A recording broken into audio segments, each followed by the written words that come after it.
Et deuxièmement, on a une attestation également écrite, parce que chaque témoin devait témoigner par écrit sur quoi ils allaient témoigner. Et M. Benbassa a dit clairement de ses écrits qu'il reconnaît avoir été contacté. Les dirigeants de la Sogecor nous ont contactés pour nous préciser leurs intentions et nous demander s'il était possible de sauvegarder les entreprises Moussaji dans une perspective de reprise. C'est ce qui a été fait malgré les lenteurs des négociations. Signé Thierry Benbassa.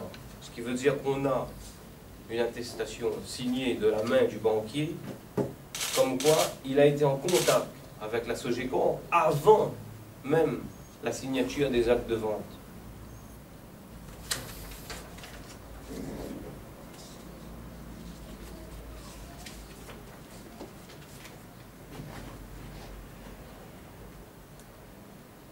La Sogecor, on souhaiterait aussi mettre en avant, parce que c'est aussi le cœur du débat, on va parler surtout du point de départ, parce que tout le reste n'est que la conséquence des actes de cession et tout ça, le tribunal arbitral et tout.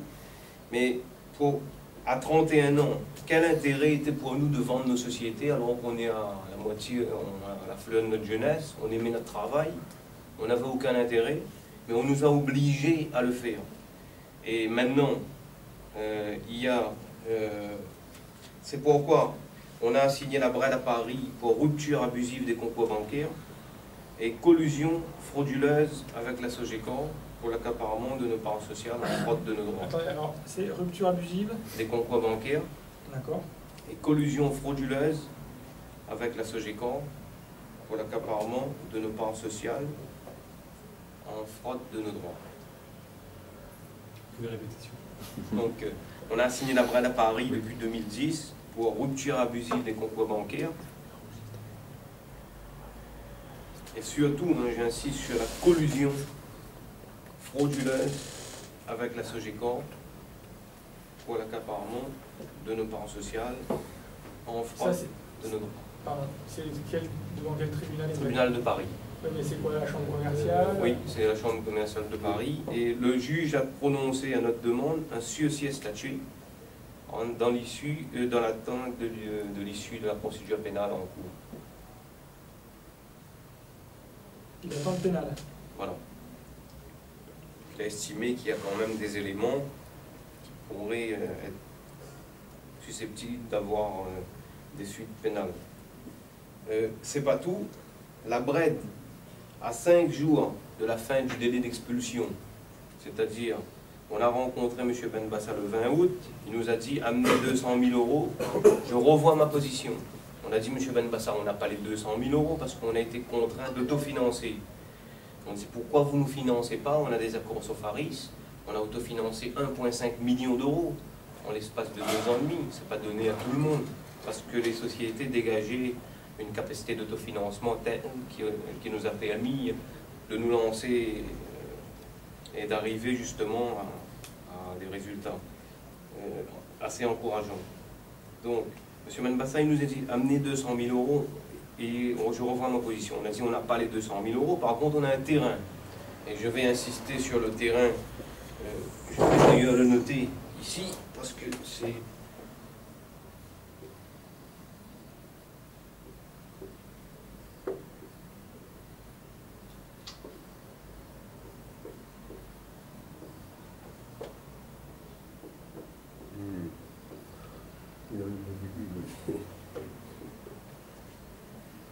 C'était depuis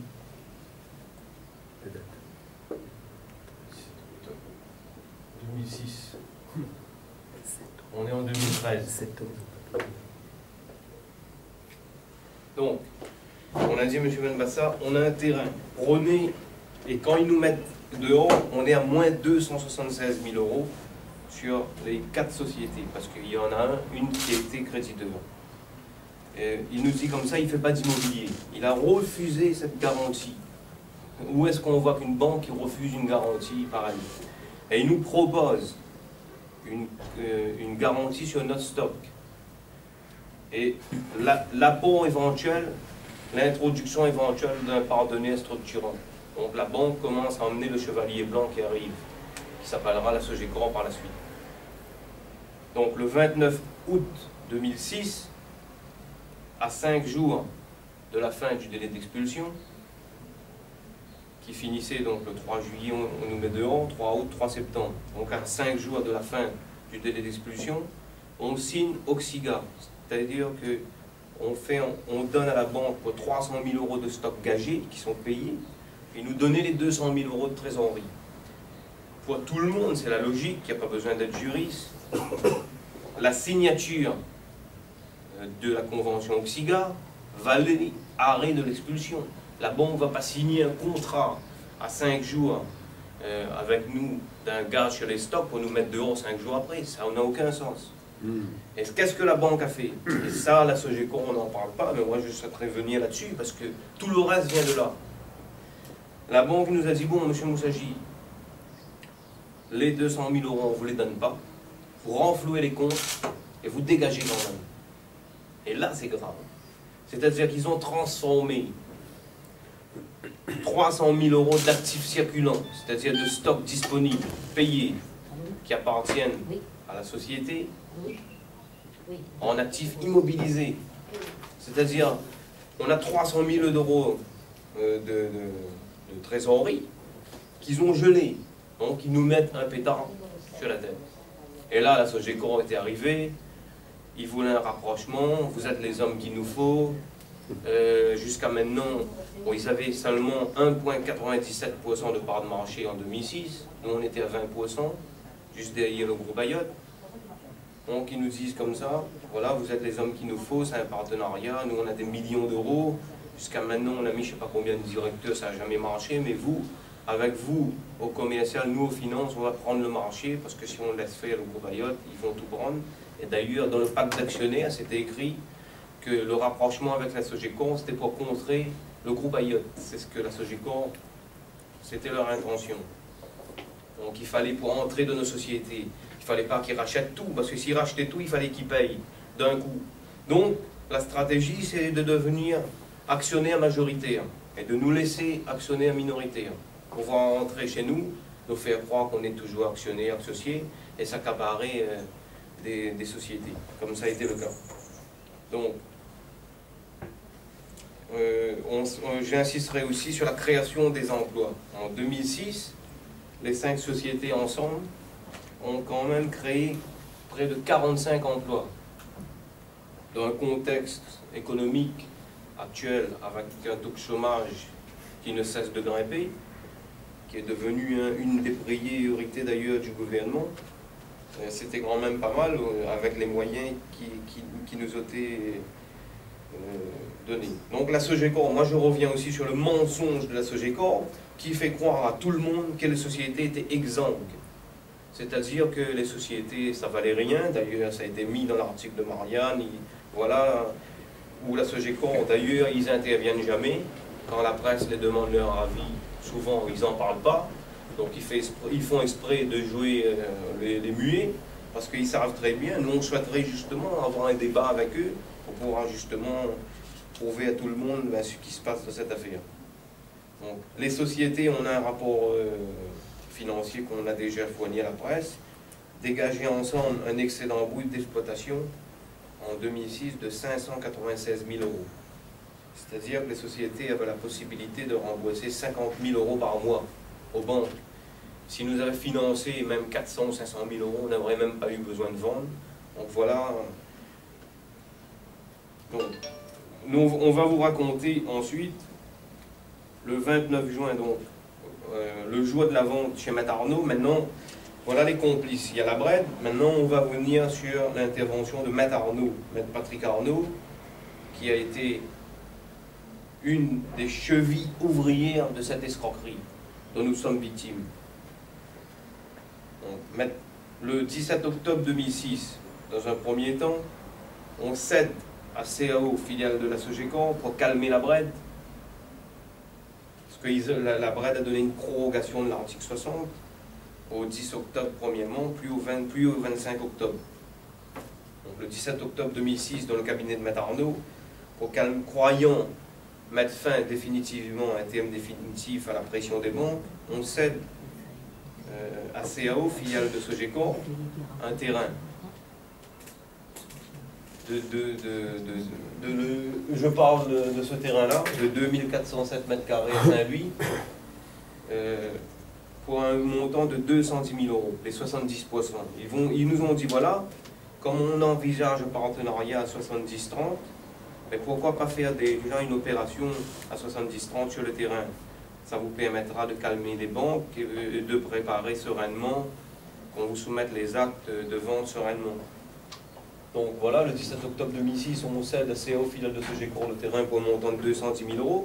Mais dans les actes, M. Arnaud, ils nous disent qu'ils voulaient avoir la garantie que ces fonds allaient servir pour renflouer les comptes. Donc, on était toujours gérant d'MDOI, donc les chèques sont faits non pas à l'ordre des vendeurs, Moussaji Salim et Yassine, mais à l'ordre de la société MDOI.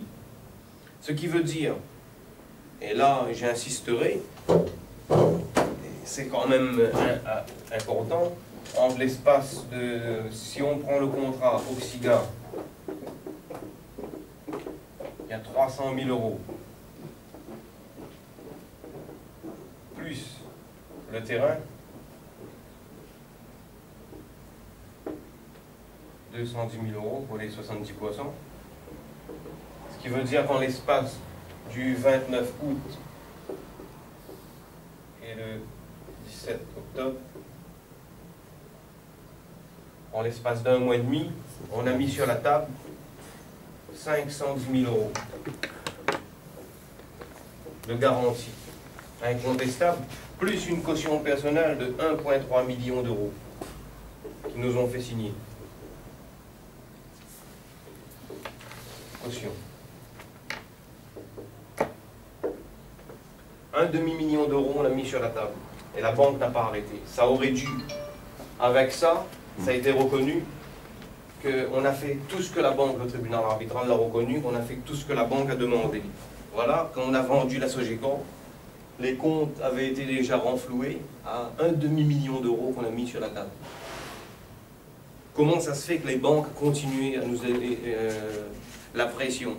Maintenant, le 23 octobre 2006, on a rendez-vous chez M. Arnaud pour prendre connaissance des actes de vente.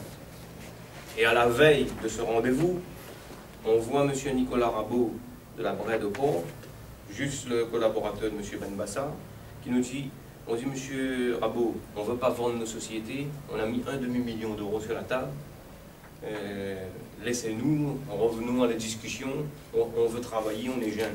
Monsieur Moussaji, vos problèmes d'argent, j'en ai rien à faire. Si demain vous n'avez pas un repreneur, vos sociétés vont être vendues à la bougie. Donc on était jeunes, on n'avait pas les formations au niveau juridique, on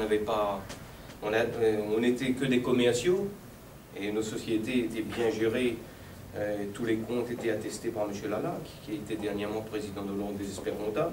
On n'avait pas de formation juridique. Donc on a rendez-vous chez M. Arnaud pour voir les actes.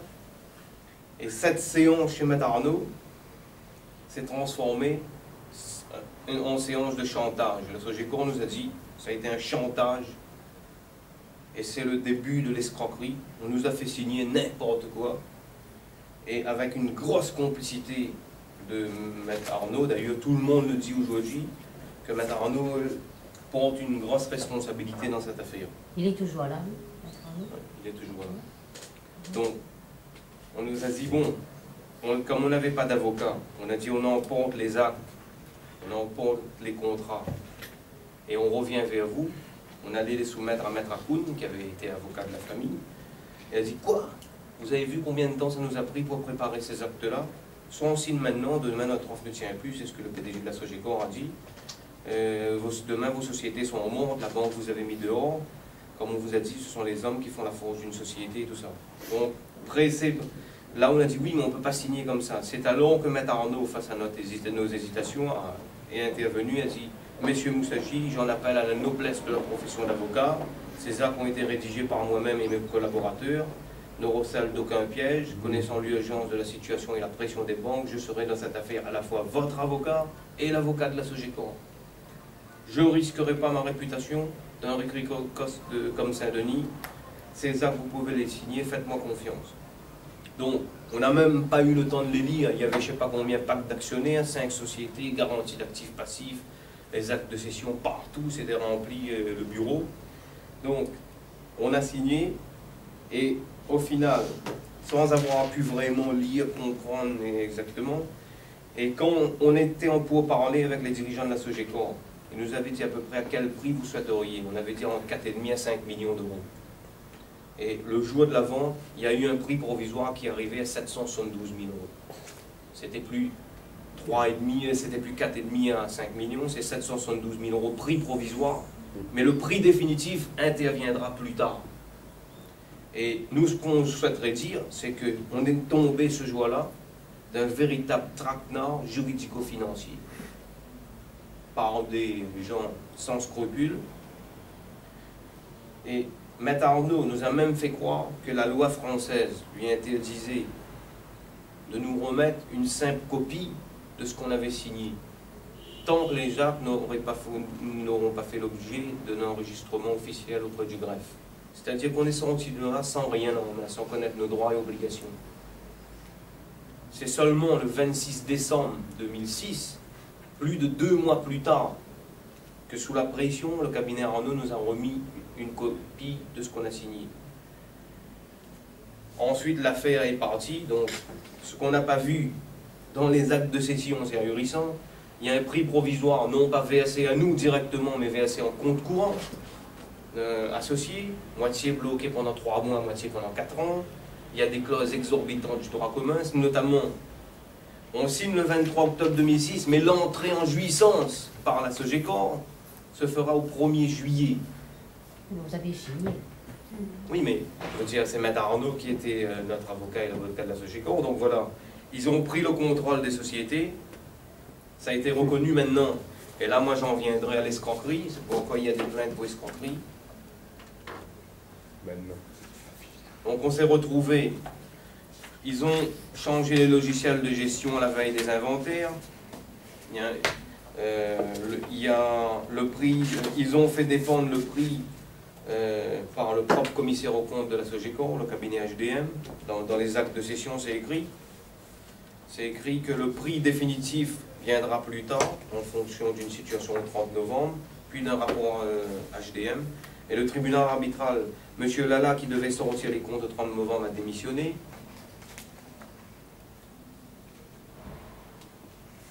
Et le cabinet HDM, le rapport HDM, prévu au plus tard, au 31 décembre, est arrivé avec 7 mois de retard non daté, non signé.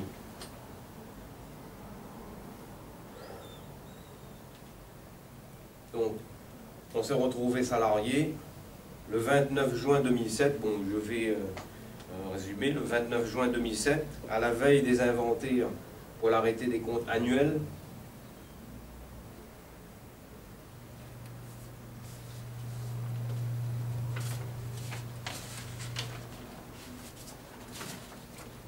Moi et mon frère, on est virés.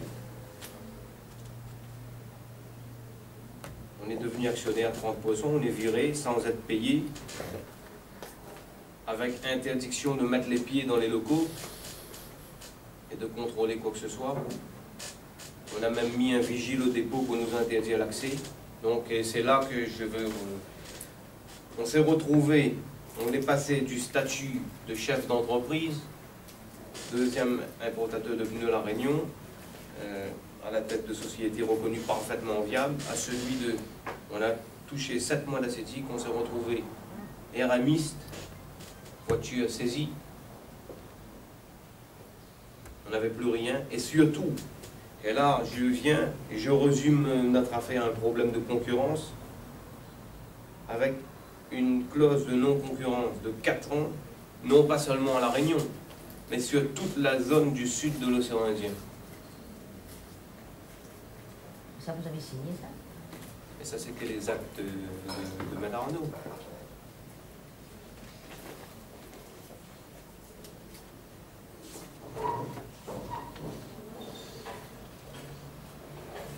Donc ensuite, en cas de contestation, ils avaient déjà prévu dès le départ, on nous enverra devant une justice privée, il y a la clause compromissoire, donc on est tenu. Tout a été commandité dès le départ, donc on a été contraint d'aller devant une juridiction privée.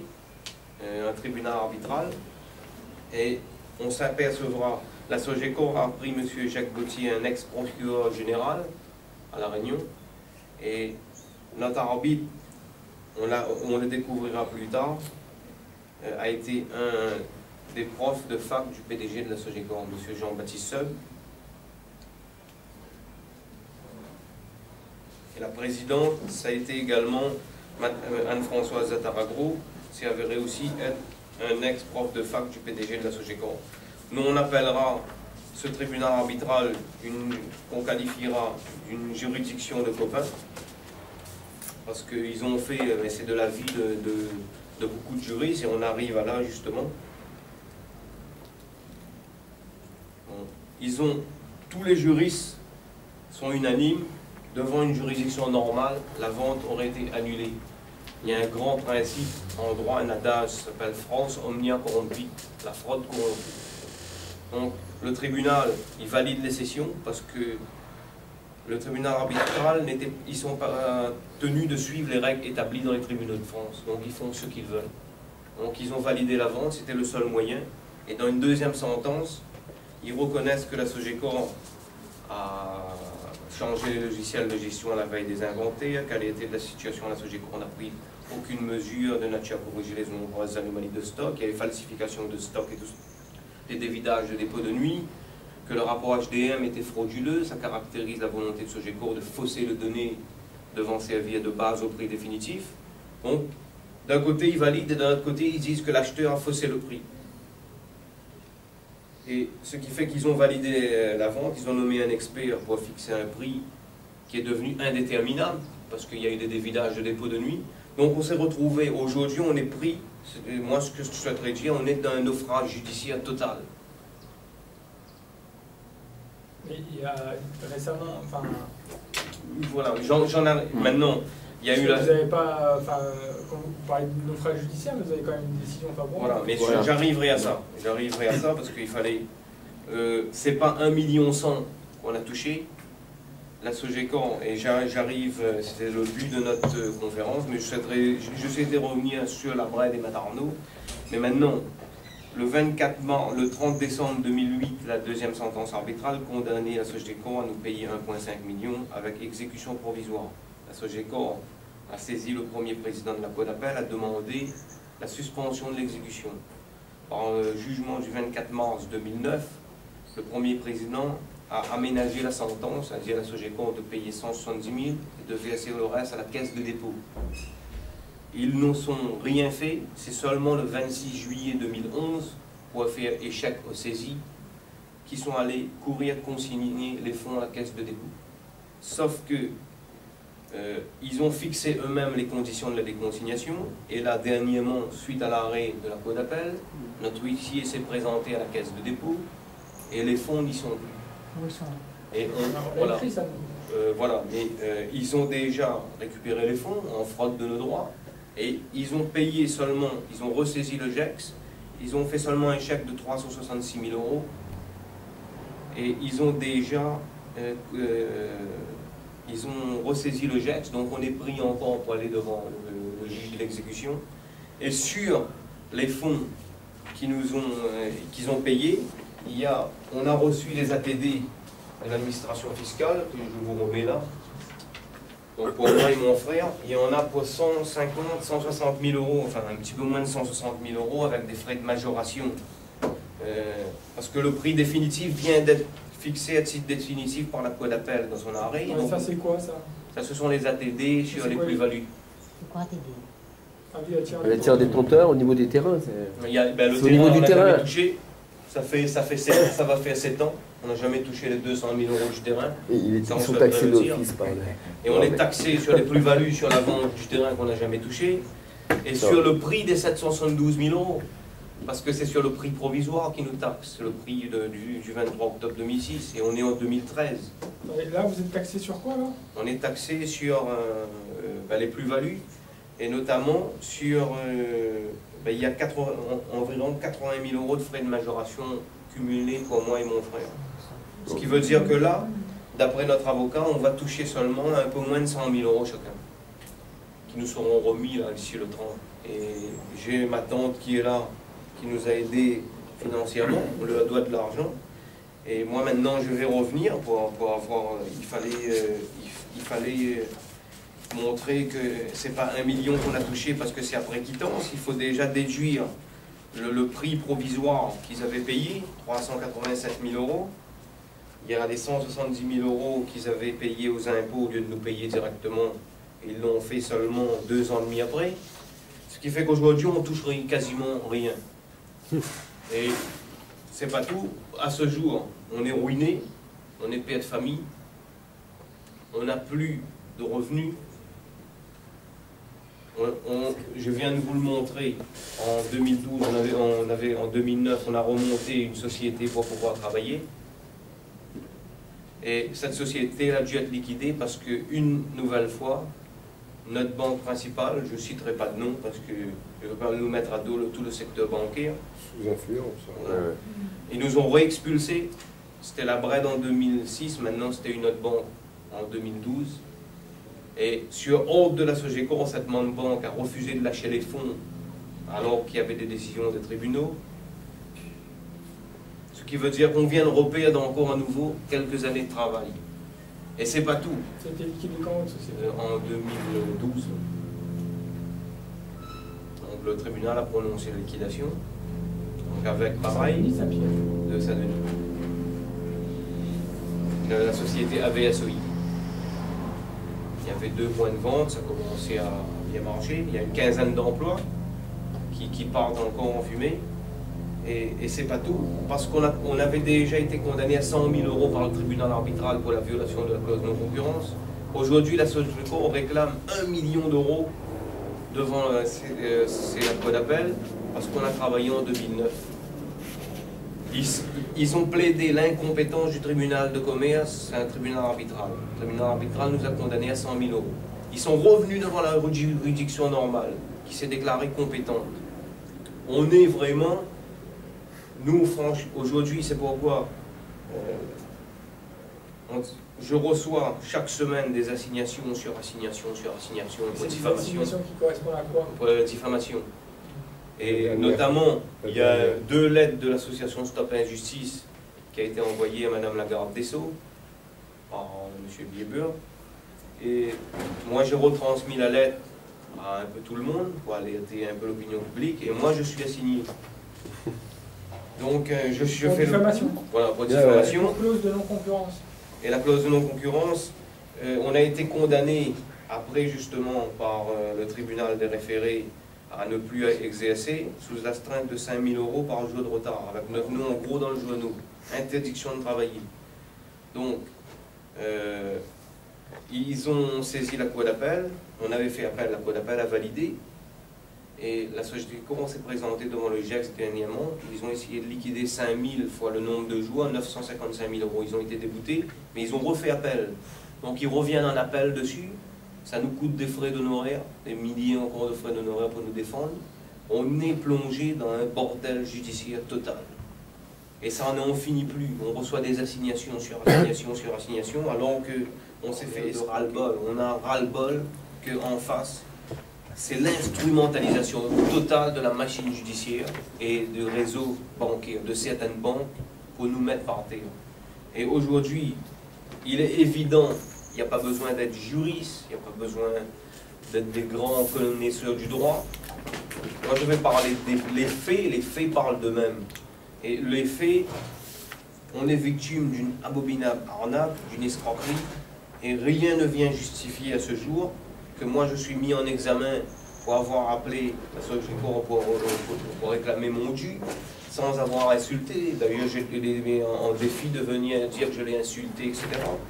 Et eux, ils sont même pas mis en examen, alors que par jugement du 24 mars 2013, du 25 mars, la Cour d'appel les condamne. La Sogeco est reconnue coupable.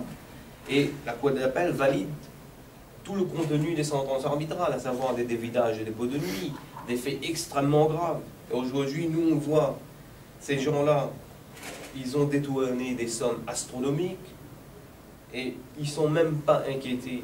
Je veux dire qu'aujourd'hui, la Sogeco continue, et ce qui est machiavélique dans cette affaire, c'est qu'ils financent les procès avec notre argent, avec l'argent dérobé aux victimes. Ça veut dire qu'eux, ils peuvent faire durer le litige pendant des années, ça ne leur coûte rien. C'est avec notre argent qu'ils payent. C'est pas avec l'argent de la Sogecor. Et moi, le gouvernement, suite à l'affaire Cahuzac, a dit qu'ils vont faire une des priorités, un combat. D'ailleurs, il y aura des instances qui vont être créées, uniquement pour ça, justement, pour lutter contre la haute criminalité financière en col blanc. Et aujourd'hui, ce qui est PAV, dans le scénario judiciaire, des suites justement des conséquences désastreuses de cette justice privée, de cette justice arbitrale, c'est que la Sogecor aujourd'hui est condamnée à nous indemniser, non pas avec l'argent de la Sogecor, mais c'est avec l'argent des sociétés qui nous ont dérobé. Donc ils font une opération en blanc, ça leur coûte rien. Et il n'y a pas de sanction.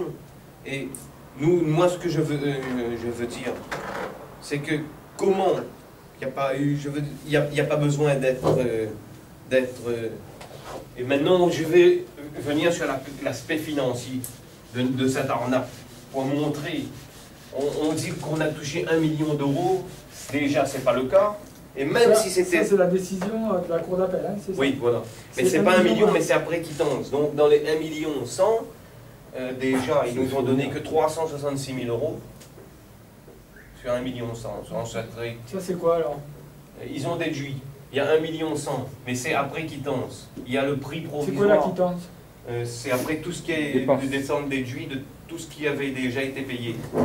Donc, il y a le prix provisoire. Il y avait un prix au départ de 772 000 euros. C'était le prix provisoire du 23 octobre. Ça, c'est le prix provisoire.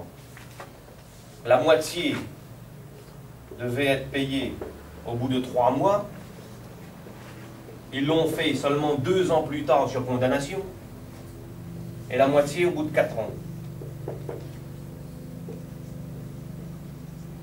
Et cette moitié, c'est-à-dire de 772 000 euros, les 387 000 euros, ils l'ont payé seulement, la première sentence est le 9 décembre, fin décembre 2008. Je mets 12,08, on a touché ça. 387 000 euros, c'est tout. Donc, dans les 1 million 100, il faut déduire les 387 000 euros. Ils ont déduit aussi, quand ils ont été condamnés à 1,5 million en 2000, suite à la deuxième sentence, donc le 24 mars, suite à la décision du premier président, il a dit de payer 170 000 euros le préjudice financier sans mettre de date. Et le reste avait versé à la caisse de dépôt. C'est 170 000 euros en 2011, au lieu de nous les payer, quand on a fait des saisies, ils sont allés payer le fisc sur le plus-value. Donc ça aussi, c'est à déduire, des 1 million 100. Ça veut dire qu'il reste quasiment rien. Et moi, je veux dire, en arriver à ça, pour dire quoi? C'est que là-dedans, on a fait une vente à perte. On n'a rien gagné, au contraire, on a perdu de l'argent.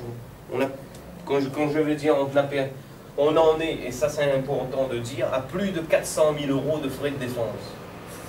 400 000 euros de frais de défense. J'ai un rapport d'expertise du cabinet Optimum, et c'est une arnaque. Et au moment donné, moi je dis, on nous prend pour des imbéciles. Le rapport Optimum a valorisé les 5 sociétés en 2006, se basant sur les comptes de M. Lala, attesté sans réserve, qui officie encore dernièrement comme président de l'Ordre des experts comptables, à 3,6 millions d'euros. Le tribunal arbitral, ils ont une société pour 456 000 euros. 70%. Ici, c'est pour les 100%. 400 000 euros de frais de défense. 456 000 euros. Le tribunal arbitral, dans les sentences 3 et 4, on a été condamné 112 000 euros pour déloyauté envers ceux qui nous ont dépouillés. Déloyauté.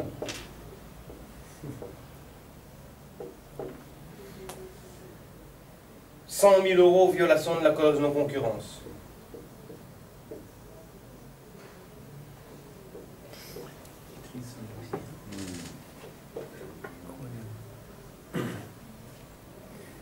225 000 euros. Violation de la clause de confidentialité. C'est-à-dire, il fallait fermer sa bouche.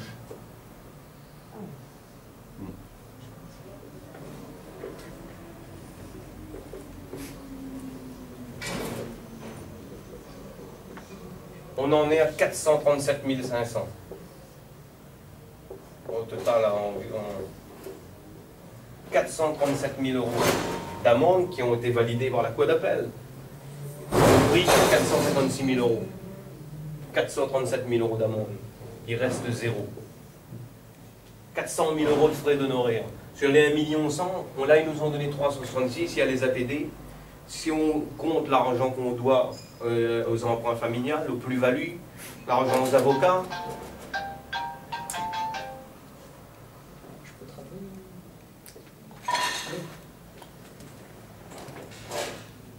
il y a eu des frais de saisie, il y a, là encore on doit 8 000 euros au cabinet de huissier. Pour la clause de non-concurrence, l'avocat nous a pris 3 000 euros en taxes de frais d'honoraires. Il y a les plaintes pénales, il y a je ne sais pas combien de procédures pour diffamation, il faudra payer les avocats. On en a facilement 50 60 000 euros de frais d'avocat qui vont tomber dans les semaines qui arrivent. Je veux dire quoi? Aujourd'hui, il restera zéro. Et non seulement il restera zéro, je suis traqué maintenant. Et moi je souhaiterais dire que M. Arnaud, qui nous a vendu, et moi j'insisterai là-dessus, comme du bétail à la Sogecor. Et ça c'est important de le dire. M. Arnaud a été le rédacteur unique des actes. Donc la déontologie, il a été l'avocat des deux parties pendant 5 années. M. Arnaud s'est retourné contre nous et est devenu avocat de la Sogecor, contre ses propres victimes. Et était votre avocat? Oui, il est le joie de la vente et 5 ans après, couvert par le bâtonnier Michel Bidois, pendant 5 ans, au mépris de la déontologie totale, il a plaidé devant toutes les juridictions de La Réunion, notamment la juridiction arbitrale mise en place et fabriquée par lui-même. Et il réclamait 4 millions d'euros de dommages et intérêts. Et M. Arnaud, moi, bien entendu, après ce qu'ils nous ont fait, on n'a jamais utilisé la violence, on est toujours resté civilisé, on n'a fait que dénoncer. Heureusement, si on ne l'avait pas fait, Maire Ali Balou a fait des faux usages de faux, etc., le PDG de la Sogecor, ils ont commencé à nous accuser de les avoir volés, c'est nous qui les avons volés, qui les avons trompés. Mais si on n'avait pas mis la vérité sur la place publique, c'était un litige entre nous, Sogecor et la justice. Comment on aurait fait? Ils nous auraient envoyés. Et aujourd'hui, moi je souhaiterais la perversion morale de la partie adverse. Je suis accusé de malade mental,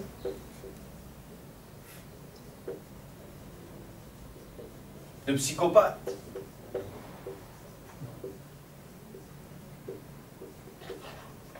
et un juge voulait même une expertise psychologique me concernant.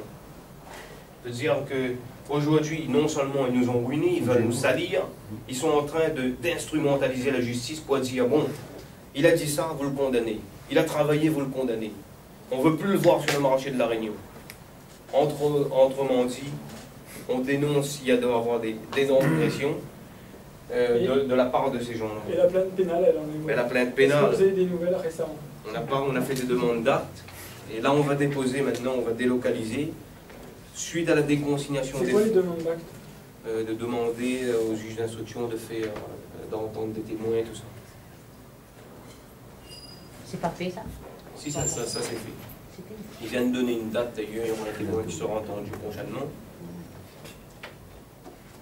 Ce qui veut dire que ce qui est annoncé dans toute la presse qu'en étant une victoire, aujourd'hui à ce jour, je suis père de famille, j'ai des enfants, j'ai plus rien. J'ai plus rien, j'ai plus de revenus. J'ai loué une voiture, vous m'avez vu arriver, j'ai plus de voiture. Mais je vis comment? Et si je travaille, je vais me prendre des assignations. Si je prends, j'ai perdu la liberté de travailler tranquille, librement dans mon pays. Parce que je dois M. Arnaud, comme j'ai dénoncé ce que M. Arnaud a fait, il aurait dû être rayé du barreau. Il n'a même pas fait l'objet de sanctions disciplinaires. 5 ans après, on bâtonnier l'a dû sortir point bas. Et pendant ce temps, tous les dégâts qu'il a fait. Et il vient devant le premier président, comme si rien n'était, il continue, il m'assigne, il me réclame encore, ils ont envoyé des huissiers chez moi. Eux, ils savent se faire payer. Par contre, quand il s'agit d'aller récupérer l'argent avec eux, ils trouvent toujours des combines. Donc, ce qui veut dire qu'aujourd'hui, ils nous ont escroqué tout notre réseau. Et je souhaiterais montrer ce qu'on était avant les sessions foncières à Sogecor. On avait 707 magasins, 7 centres auto, une centrale d'achat MDOI en 2006 qui fait 300 000 € de bénéfices. Une société qui fait 300 000 € de résultats actuellement, qui est mise à la porte de la banque. On était agent continental, on avait quand même un réseau de revendeurs partout dans l'île. Donc on a constitué tout un réseau. Aujourd'hui, 6 ans après, on a perdu nos sociétés, on a perdu tout notre réseau, on a perdu 7 ans de notre jeunesse. Et moi, je vais parler du colonialisme qui sévit encore à l'île de la Réunion. Et ça, c'est des pratiques coloniales. Et voilà la perversion de tout ça. Ils préfèrent en face qu'on passe notre jeunesse devant les tribunaux, à nous épuiser, nous ruiner en frais de défense, préfèrent investir sur des procès. D'ailleurs, ça ne leur coûte rien, plutôt que de nous voir sur le marché réunionnais à travailler pour subvenir aux besoins de nos familles et des faire de l'ombre. Harcèlement. Et maintenant, je suis mis en examen parce que j'ai appelé la Sogecor plusieurs fois, souvent c'était sur messagerie. Je l'ai eu peut-être 2 fois. Et j'ai eu le reçu de menaces de mort. M. Merali Balou a fait convoquer tout le personnel juste après nous avoir virés. Et ça, je tiens à le dire, j'ai des attestations. Messieurs, maintenant vous travaillez pour moi. C'est fini le temps des petits moussagis, des salés en retard. Nous, on a des millions d'euros. Et j'ai beaucoup d'attestations. Nous, on a des millions d'euros. Maintenant, vous travaillez pour un grand groupe. C'est fini le temps des petits moussagis. Donc les employés disent oui, mais les moussagis disent qu'ils n'ont pas été payés, ils vont faire annuler la vente. Ils disent monsieur, quand vous achetez un véhicule, c'est le nom qu'il y a sur la carte grise qui détermine la propriété. Ils montent le cabis, là-dessus il y a mon nom, donc les sociétés sont à moi. Et s'ils ne sont pas contents, qu'ils aillent au tribunal. Je me ferai plaisir de m'occuper de leur cas. Et vous leur dites de ma part que s'ils me cherchent, ils vont me trouver. Je veux dire, voilà, ils sont sûrs d'eux. Et maintenant, je veux parler au-delà de tout ça. C'est pourquoi on a décidé, face à tout ça, cette manipulation de la justice, parce que nous on ne veut pas tirer, on se félicite qu'aujourd'hui la justice est en train d'ouvrir les yeux, notamment l'arrêt de la cour d'appel, parce qu'il y a une manipulation honteuse de la partie adverse, qui ont raconté pendant des années, des années, des années, et la vérité est en train de sortir. Sauf que derrière, on a des gens... Monsieur Merali Balou, et ça je souhaiterais le dire, on n'est pas attaqué par n'importe qui, ça explique peut-être des choses, et il y a des vérités qu'on va dire à Paris, il est magistrat au prud'homme. Magistrat au prud'homme. Donc il peut avoir côtoyé les juges qu'il veut au tribunal de Saint-Denis. Donc on est attaqué par un magistrat au prud'homme, le DG de Sogecor, M. Arzou, Mohamed Ali.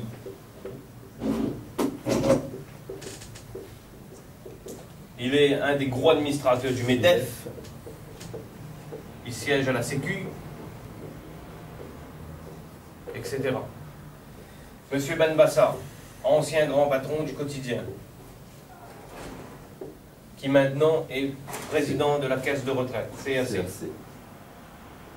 Jacques Gauthier, qui a été un gros complice de la Sogecor, choisi comme arbitre de la Sogecor, ex-procureur général.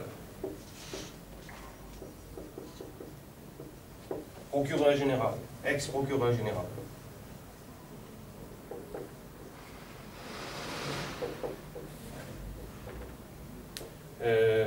Cette affaire, ça c'est un magistrat qui l'a dit, met en cause trop de personnalités importantes à l'île de la Réunion.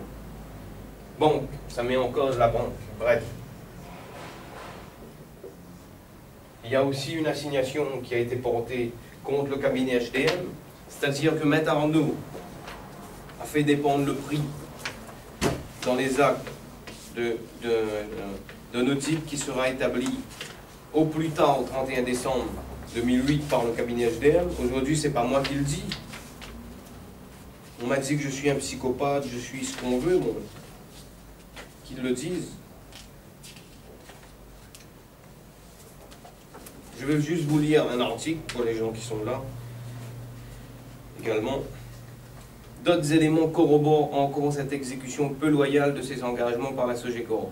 D'abord, les actes de cession prévoyaient dans l'article 3.4 que le prix définitif de cession sera fixé au vu d'un rapport établi à la suite d'un audit effectué par le cabinet HDM, qui est le propre commissaire au compte de la SOGECOR, donc juge et partie. Maître Arnaud a fait dépendre le prix définitif du propre commissaire au compte de la SOGECOR. Il savait que le commissaire au compte chargé d'établir ce rapport n'était autre à cette époque que celui de la SOGECOR et que pris en la personne de M. Michel Mounavarali. Celui-ci était de surcroît lié par des liens familiaux à M. Hatim Mounavarali. Ils ont embauché le frère comme une main à l'autre. Embauché à compter de mars 2007 comme RAF, responsable administratif et financier du groupe GIE Cap Avenir, chargé de préparer les arrêtés de compte de toutes les sociétés membres de ce groupement sous la direction de M. Mirali Balou, et qui a d'ailleurs marqué son refus de se faire auditionner par le tribunal arbitral dans le cadre de la présente procédure. Le tribunal arbitral considère qu'il y a là des éléments propres à faire planer un doute sur la neutralité de l'esprit investi de la mission du DIT et de là sur la fiabilité du contenu du rapport destiné à servir de base à l'établissement de la situation intermédiaire, ce qui est d'ailleurs conforté par le fait que le rapport établi par le cabinet HDM n'a été ni daté ni signé. Les auditions prolongeant et confirmant les écritures ainsi que les pièces versées au débat mettent en lumière les insuffisances, les limites, les oublis de ce rapport qui conclut à aucune anomalie, alors qu'il existait notamment des écarts de prix, de revient sur les pneus, des écarts de marge d'un 100 gallons, des valorisations d'articles à zéro, une absence de prise en compte de certaines immobilisations pour la société PSA, de sorte que le tribunal y voit là encore un comportement de la SOGECOR destiné à minimiser la valeur des éléments de référence nécessaires à l'établissement de la situation intermédiaire. Ensuite, les actes de cession prévoyaient encore dans l'article 37 que le prix définitif sera fixé sur la base du bilan arrêté au 30 juin 2006 et d'une association comptable arrêtée au 30 novembre 2006. Il résulte des auditions et pièces versées au débat, confirmant les écritures, qu'il n'est pas douteux que les comptes clos pour l'exercice 2006, soit au 30 juin 2007, aient un caractère non sincère et ne reflètent pas une image fidèle. Monsieur Lala a démissionné, expert comptable des sociétés à l'époque, avait à leur propos procédé par voie d'opinion, notamment dans une lettre de novembre 2007, mettant en lumière les changements de méthode comptable initiés par la SOGECOR, notamment pour la société MDOI qui n'était pas conforme à la réglementation comptable en la matière. De sorte que les changements auxquels il avait été procédé avaient un impact significatif sur le montant de chiffre d'affaires et donc sur la valorisation des stocks en fin d'exercice. M. Lala a mis fin à sa mission en septembre 2007 suite aux observations qu'il avait faites et au regard des conditions difficiles dans lesquelles sa mission se déroulait, considère qu'il y a là encore des éléments qui caractérisent la volonté de la SOGECOR de fausser les données de référence aux fins d'évaluation des stocks et de là de détermination du prix définitif, etc., etc. Il appelle des auditions et pièces versées au débat. À qu'à 2 reprises sur une période de 10 jours, de grosses quantités de marchandises sont sorties de dépôts, sans bonne livraison pour en rejoindre d'autres, sur honte de la gérance de société en cause et sans autre mesure de sécurité nécessaire pour assurer les dévidages de dépôts et le transport de celles-ci, que les opérations de dévidage et de transport étaient assurées par des intérimaires et donc non salariés des sociétés, alors que des procédures de traçabilité étaient mises en place par la nouvelle gérance. Le tribunal ne peut que tirer de ces faits la constatation selon laquelle la SOGECOR procède ici à un dévidage de dépôts de des consignants tels: absence de bonne livraison, dévidage de dépôts dans des intérimaires, transport des marchandises, que les marchandises sont exposées à un grand risque de vol et mises ainsi en péril, ce qui est de nature à peser négativement sur la valorisation des stocks. Il estime là qu'il y a là encore des faits mettant en lumière la volonté de la SOGECOR de minimiser la valeur de ces derniers et de fausser l'établissement définitif. Je reviens sur l'adage. C'est pas moi qui le dis, et la Cour d'appel vient le confirmer à titre définitif. C'est pourquoi on est en droit de réclamer, de par ces jugements qui sont rendus, la mise en examen. Il y a un adage qui avait été plaidé devant le tribunal arbitral.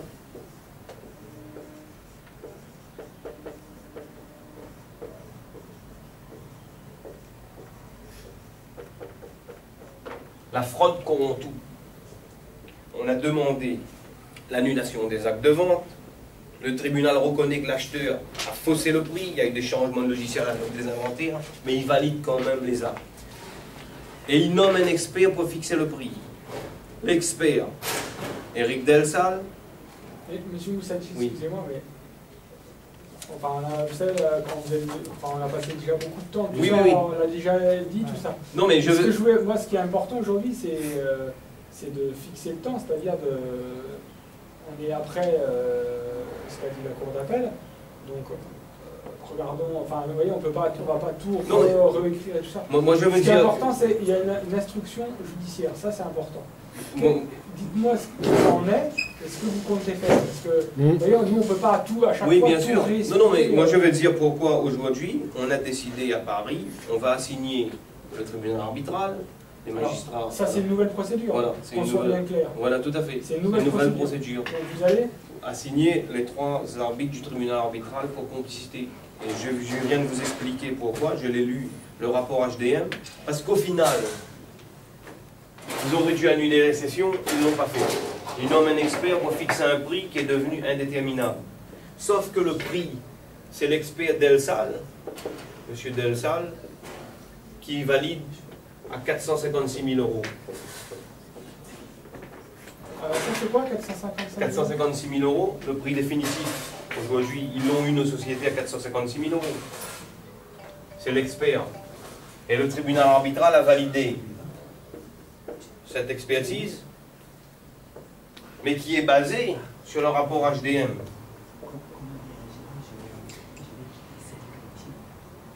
Et vous les assignez devant quoi exactement? On va assigner au pénal avec les avocats, on est en train de préparer. Paris. Voilà, à Paris. Vous avez porté plainte au pénal? Voilà, au pénal à Paris. Pour quel motif? Complicité d'escroquerie sur le prix de cession, déjà. Et vous vous rendez compte? Il disqualifie, je viens de le lire justement, j'en voulais venir sur cette justice privée. C'est une juridiction qui a été montée de toutes pièces par la SOGECO. C'est ça aussi le but de mon intervention aujourd'hui.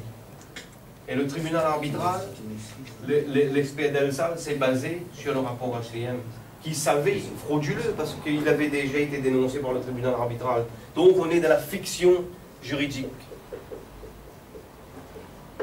C'est une fiction. Il disqualifie le rapport HDM, mais il valide un rapport basé sur le rapport HDM qu'eux-mêmes ils savaient frauduleux. Donc ils ont fait n'importe quoi. Et aujourd'hui, on est encore pris pour des années de procédure certainement. Pourquoi? Et ça, l'avocat vient de le dire. On est toujours actionnaire à 30%. Parce que ça, c'est pas encore... Il y a les 30% restants.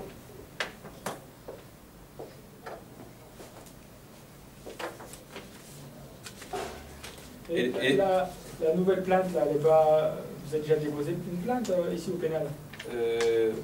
Pour l'instant, il y a des plaintes pénales pour escroquerie en bande organisée sur les faits avant les sessions. Est-ce que ces deux plaintes ne se chevauchent pas? Non, là c'est sûr. Après, il y aura d'autres plaintes qui vont venir également sur les dividendes. C'est-à-dire qu'on a déposé plainte pour la collusion de la Brette, sur ce qui nous a poussé à céder. Ça, c'est celle qui est la déjà construction, en cours, voilà, la construction et qui frauduleuse. apparemment Voilà. avance pas trop. Voilà. Et maintenant, il y a aussi, on est toujours actionné à 30%. Les sociétés, toutes sont en perte depuis plusieurs années. Et moi, je vous souhaiterais mettre en avant, et quand je parle de haute criminalité financière en col blanc, on a un rapport du cabinet Optimum de 2005 à 2011. Ils ont monté un GIE panneau et tout ça. Sur les 5 sociétés, on est toujours actionné à 30%. Donc on a cédé en 2006, donc l'exercice 2007, 2008, 2009, 2010, etc., 2011. Ils ont déjà détourné avec les éléments en notre possession, plus de 4 millions d'euros. Et ils ont fermé. La plupart des sociétés n'existent plus. Sur les 7 magasins qu'il y avait, il ne reste que 2. Donc en gros, ils vous ont privé de vos dividendes. Voilà, ils nous ont privé de nos dividendes également. Ils les remplacent. Voilà. Et maintenant, voilà, ils sont en train de Par remplacer. des montages financiers, c'est ça? Voilà, par des montages, par des frais de GIE, c'est aussi dans la plainte pour abus de biens sociaux. Ce qui veut dire quoi? Et je reviens là-dessus, c'est pour... Excusez-moi, Oui. ça c'est une autre plainte pour abus de Voilà. c'est abus de Non, non, sociaux. c'est toujours, c'est aussi dedans. Non mais c'est pas là, parce que le tribunal arbitral et ça c'est deux choses différentes. Oui, le tribunal, bien sûr, tout à fait. Le tribunal, ça c'est à part. Là, on va signer le tribunal arbitral.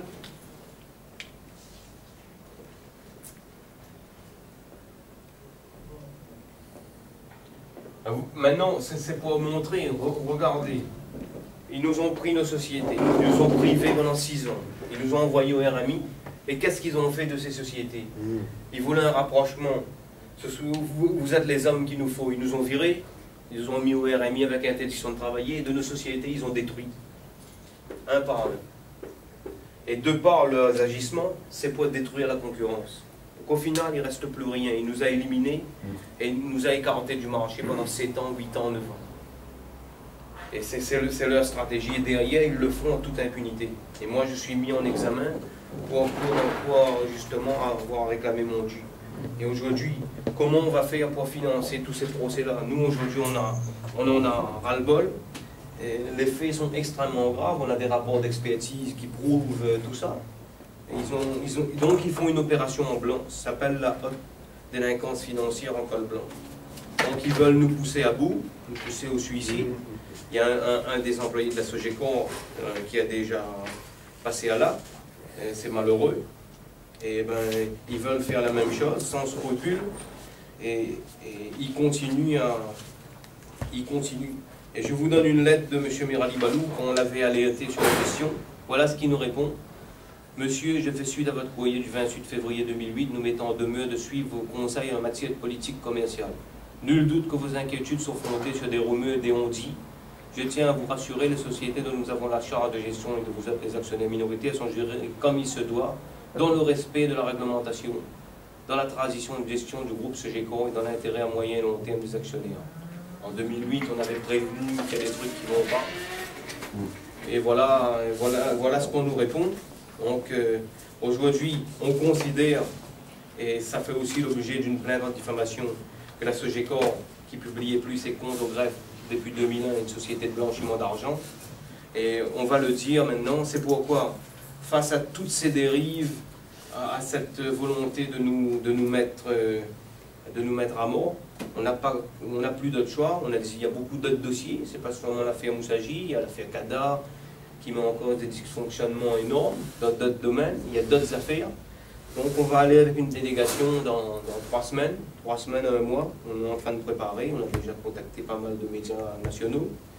Et on va aller interpeller directement les gouvernements. Vous allez voir qui, Taubira? Voilà, à Bercy. On va aller à Bercy. On va aller à Bercy. On va aller voir pas mal de... Parce qu'on a largement de quoi, et moi ce que je serais de dire, des petits réunionnais pour 5 000, 10 000 euros, ils sont écroués, quelques jets de galets. Mais moi j'aurais préféré que la Sogecor me lance un galet à la figure, ça me refait quelques points de suture, en 2 mois j'étais rétabli, plutôt que passer toute ma jeunesse à le regarder détruire mes sociétés comme ils le font, à nous traquer devant les tribunaux comme ils le font. Et aujourd'hui, eux, ils n'ont rien. Et il faut un nettoyage des institutions. J'ai nommé à qui on a affaire. Ils sont au MEDEF, magistrats prud'homal, CAC. Ils sont partout, ils sont à la tête de toutes les institutions à La Réunion. Comment on veut faire avancer la l'île de La Réunion si on a des gens avec la moralité pareille? Il y a un gros problème. Et je veux revenir là-dessus. C'est une mission qui est devenue une mission de salubrité publique. C'est une mission d'intérêt général. Notre affaire est emblématique, c'est pas seulement moi qui le dis, il y a beaucoup de monde qui l'ont compris, des mécanismes de l'économie réunionnaise. Et je souhaiterais poser des questions maintenant qui... et aussi, pour vous montrer, le 23 octobre 2006, il y a 2 magasins, celui de Saint-Joseph et... Donc, la mission, vous allez partir à Paris, c'est ça? Oui, on va partir à Paris. Et en détail, qu'est-ce que vous allez faire? Vous allez à Bercy? On va à Bercy, on va faire une conférence de presse sur place.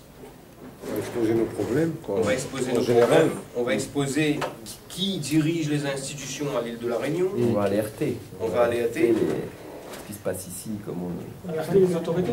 Voilà, on va alerter les autorités, les ministres, le ministre de l'Outre-mer. On a des on dossiers. va envoyer tous les courriers. Donc ça sera Taubira, l'Outre-mer et Bercy. Merci. Ouais. Il faut éviter l'agressivité quand même, hein.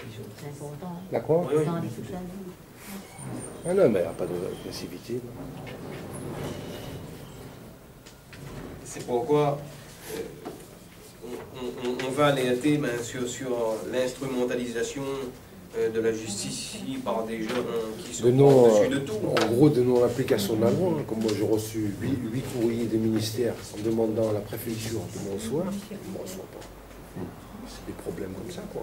Et puis moi je pose la question. Et ça sera au nom de quoi la délégation? Il y aura On va faire un collectif. Il y a un collectif, il y a Éveil Citoyen. Éveil Citoyen, il y a 974. On a créé ça. Il y a quoi alors? Éveil citoyen? Ouais, Éveil Citoyen, 974.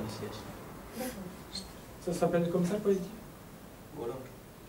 Et puis, tout le monde, dernièrement, même dans le GIE, il y a eu un article, il y a des jeunes qui disaient qu'il y a des élus qui volent des millions, ils font quelques heures de garde à vue, et même pareil, ces gens-là, les magistrats, ils sont des gros et les petits. Dès qu'ils font un petit truc, ils sont sévèrement condamnés, ils sont emprisonnés. Et je veux dire, c'est cette inégalité de traitement qu'on souhaiterait aussi dénoncer. Parce qu'au-delà de tout ça, moi j'estime que je représente l'avenir Ils sont de la bien au jeunesse. courant, en plus. Ils sont bien au courant, les ministères de Tout à fait, l'affaire. des entrepreneurs comme nous. Et cette affaire pose la question, c'est ce que M. Ploquin dit à travers cette affaire, pose la question de savoir si à certains moments l'île de la Réunion n'a pas des fonctionnements dignes d'une république bananière. C'est M. Ploquin qui l'a dit sur Freedom quand il a été interrogé. Et moi je souhaiterais poser la question, est-ce qu'on est encore au temps de l'esclavage? Parce qu'on nous prend tout, et c'est nous qui sommes accusés de traquer devant les tribunaux. Quel avenir pour les PME réunionnaises qui réussissent et font de longs monopoles en place?